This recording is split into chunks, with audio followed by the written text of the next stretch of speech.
Berjumpa kembali bersama kami Alpi Channel ya, dalam pembuatan aplikasi nota kasir LPK Alpi Komputer ya.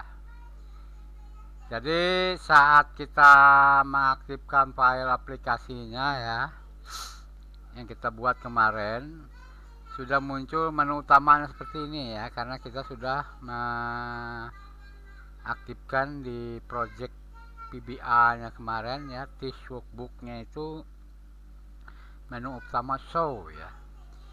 Jadi kalau kita menginput data seperti ini ya, pada saat ini ya, nah misalkan seperti ini ya, kita melakukan pencarian, ini belum bisa dilakukan ya, dikarenakan belum bisa ditampilkan datanya, padahal data di sini sudah ada 2 ya yang terinput, belum bisa ditampilkan. Ini dikarenakan kita kembali ya, kita belum menuliskan coding pada tombol ini ya, tombol pembubuk ini ya. Di sini belum kita tuliskan coding. Jadi kita tutup dulu ya. Kita bawakan ke developer, kita bawakan ke Visual Basic-nya ya. Kita bawakan ke user from 1-nya. Jadi tombol ini harus dituliskan dulu coding pencariannya ya. Jadi codingnya sudah saya deskripsikan di sini. Kita pindahkan aja ya, tinggal kita copy.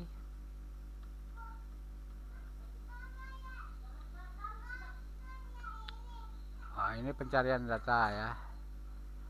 Double nih pencarian data nih. Di atasnya, nah dari sini ya. Kalian bisa aja tangkap layar sambil ya. Cek dulu. Nah, ini double ya. Ya kan. Copy ya. Saya kopikan dulu ke sini ya. Ini tadi di pencarian. Double klik di combo book ini ya. Paste. Saya pastekan ya. Jadi harus ada tombol ini dulu ya. Pencarian data. Ini keterangannya saja pencarian data ini ya. Yang warna hijau itu. Dim tidak ditemukan pada rank ya, pembatasannya. Masuk tidak ditemukan, pencariannya di sheet database pada sel ya. Pinnya adalah combo book. Jadi data yang ada di combo book itu akan dicari ya. Jadi ini harus dibuat dulu ya. Setelah itu baru pembatasan untuk cek dulu ya, string. Nah, ini juga harus dibuat. Jadi pencarian itu adalah di sheet database. On error resume, kalau ada kesalahan ya lanjut. Nah, name rank, nama rank itu set name rank ya. Name rank titik ini ya. Nah, jadi name ranknya tadi adalah database ya. Kalau kita tanpa pemberian nama name rank ya, maka kita ketikkan worksite dalam kurung database titik rank itu ya.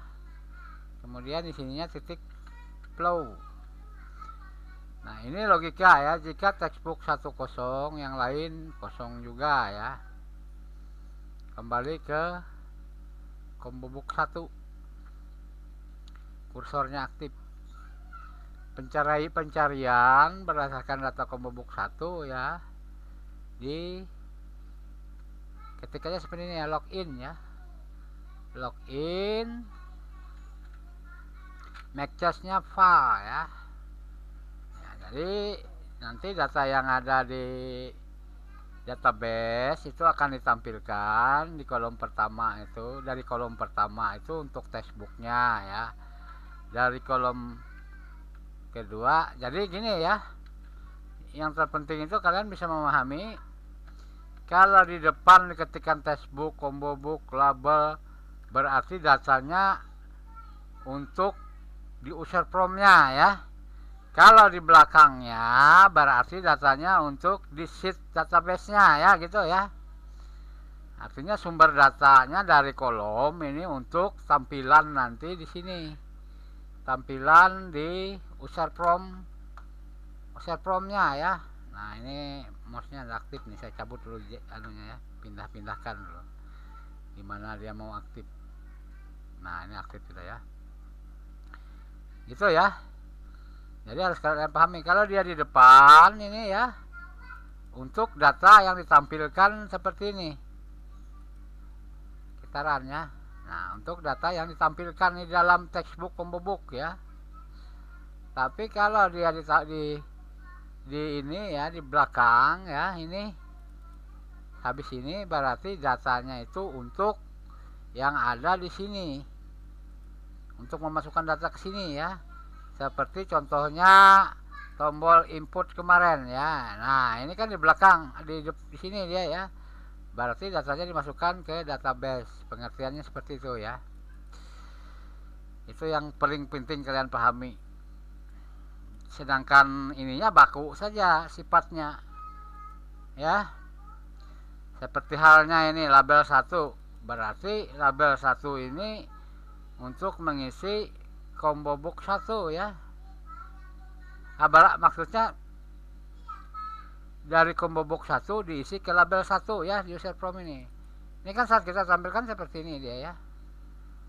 Nah, sudah memberikan nomor halaman 003. Kita mau melakukan pengeditan kan harus menampilkan nomor halaman yang berbeda dengan label ini, misalnya nomor 001. Nah, maka di sini harus nomor ini harus ke sini ya, bukan 03 ini kan. Makanya kita tuliskan codingnya tadi di pencarian ya, ini ya. Setelah datanya ada ditemukan ya, labelnya berubah. Jika datanya tidak ditemukan seperti ini ya, datanya kosong, pemberian nomor halamannya lanjut, berarti kita ke sini. Nah sedangkan pencarian ini harus setelah dia mengklik ya, ditemukan, kursor itu harus ini lagi, harus ada di textbook 2, textbook 1 ya, maksudnya set fokus. Karena awal textbook ada kan di ini, di combo book ya. Kalau sudah ditemukan seperti ini, dia ke sini ke nama ya. Nah sekarang yang mana yang perlu kita perbaiki, misalnya ini ya, jadi 100.000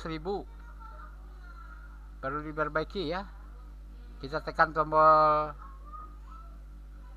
input ya, maka datanya terinput juga. Seharusnya kita menekan tombol edit ya, untuk menghindari nomor ini sama ya. Kita lihat dulu ini ya. Nah maka kita juga harus menuliskan coding di tombol input ini ya, di sini ya. Kita harus tuliskan codingnya. Codingnya bagaimana? Coba kita lihat di sini, sudah saya buatkan codingnya.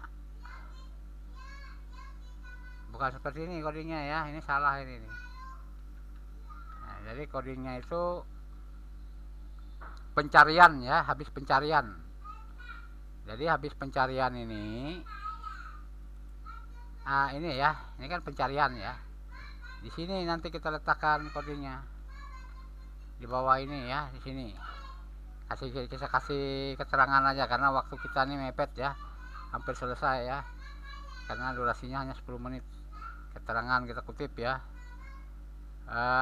Coding nomor kwitansi ganda, logikanya belum ditulis ya. Nah, maksudnya apabila nanti kita jalankan seperti ini ya, kita ingin mengedit ini 100.000 ya,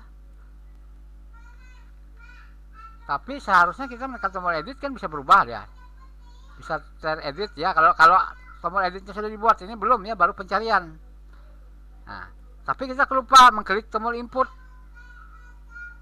maka datanya tetap terinput dengan nomor sama ini ya. Hanya di perbedaan ini aja yang berbeda, ini yang awal, yang akhir ya. Pembayaran sebetulnya memang bisa ya, tapi bukan untuk biaya pendaftaran, angsuran, biaya kursus, dan nomor kwitansinya pun berbeda gitu ya. Memang bisa nanti, tapi harus nomor kwitansinya harus berbeda, sama biaya pendaftarannya berbeda keterangannya, karena dia sudah membayar biaya pendaftaran, berarti hanya bayar biaya kursusnya lagi yang berikutnya ya. Jadi kita berjumpa lagi di pertemuan ke-9.